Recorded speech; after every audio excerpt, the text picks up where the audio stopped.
মৰিয়নিৰ টিলুহিলজ বনাঞ্চলত নগাৰ অবাধ বেদখল নিৰ্বিকাৰ অসমৰ প্ৰশাসন। মৰিয়নিৰ টিলুহিলজ সংৰক্ষিত বনাঞ্চলত নগাৰ অবাধ বেদখলক কেন্দ্ৰ কৰি সীমান্তত সম্প্ৰতি তীব্ৰ উত্তেজনাৰ সৃষ্টি হৈছে। মৰিয়নিৰ অসম নাগালেণ্ড সীমান্তৰ ৰজাবাৰীত নগাই চলাইছে অসমৰ ভূমিত অবাধ বেদখল।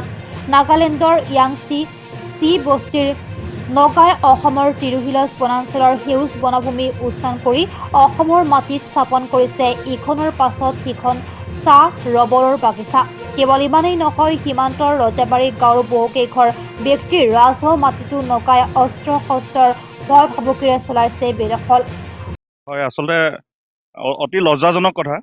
অসম চৰকাৰৰ আচলতে অতি লজ্জাজনক কথা এইটো। আজি অলপ দিনৰ আগত যি আপোনাৰ টিৰুহিলছ বনাঞ্চলখন ইতিমধ্যে সিহঁতে 90% মাটি দখল কৰিলেই। সেই মাটি দখল কৰাৰ পাছতো যে অসমৰ মাটিত সিহঁতে ভৰি দিছেহি, এয়া অসম চৰকাৰৰ কাৰণে অতি লজ্জাজনক কথা। সেইদিনা যোৰহাট জিলা প্ৰশাসনৰ কেইজনমান বিষয়া কিবা গাড়ী চোৰ নে কিবা চোৰৰ সন্দৰ্ভত আপোনাৰ ইয়াচাং চি বস্তিলৈ গৈছিলে। সেই তালৈ যাওঁতে সিহঁতক যিখিনি হাৰাশাস্তি কৰিলে, সেই হাৰাশাস্তি কিন্তু প্ৰত্যুত্তৰ দিব নোৱাৰিলে আমাৰ অসম চৰকাৰে। অসম গৃহ বিভাগে প্ৰত্যুত্তৰ দিব নোৱাৰিলে নাগালেণ্ড চৰকাৰক। অতি লজ্জাজনক কথা এইটো। আৰু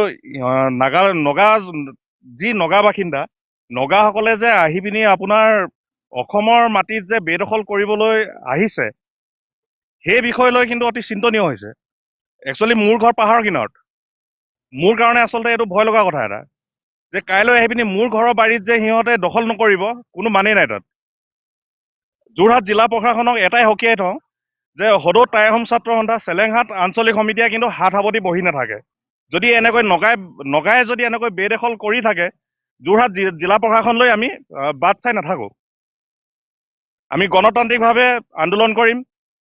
প্ৰয়োজন হলে আমি আইন হাতত উঠাই ল'ম। অসমতে অসমীয়াৰ চোতাল পালেহি নগা বেদখলকাৰী। ইমানখিনিৰ পিছতো চৰম নিৰ্বিকাৰ হৈ বহি আছে যোৰহাট জিলা প্ৰশাসন।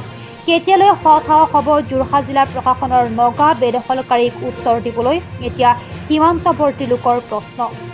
অসম নাগালেণ্ড সীমান্তৰ যি টিৰুহিলছ বনাঞ্চল, সেই টিৰুহিলছ বনাঞ্চল এতিয়া নগাই প্ৰায় 90% ভূমি নগাৰ দখললৈ গুচিয়ে গ'ল।